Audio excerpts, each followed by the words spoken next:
Dek Risma. Halo Mas Adi. Ayo. Apa kabarmu Mas? Baik-baik saja Dek. Sehat ya? Alhamdulillah sehat. Kamu juga baik-baik saja kan? Iya, saya baik.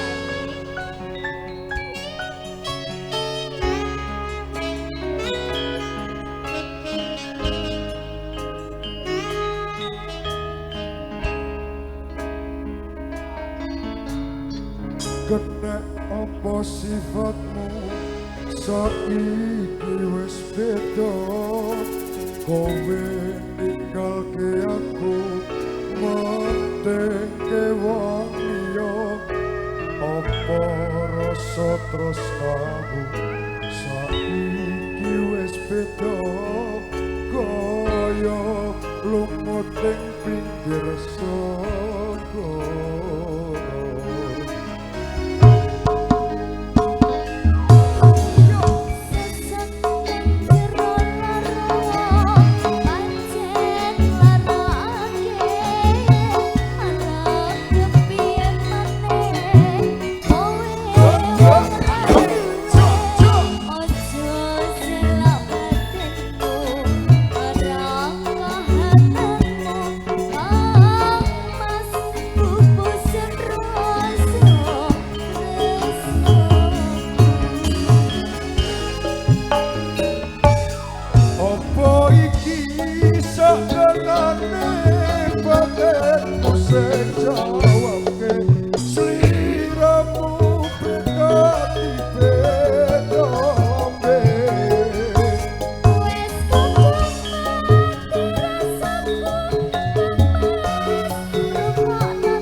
Apa sifatmu saiki wis beda kowe ninggalke aku metengke wong liya apa rasa tresnamu saiki wis beda kaya lumut ing pinggir segara.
matur sembah nuwun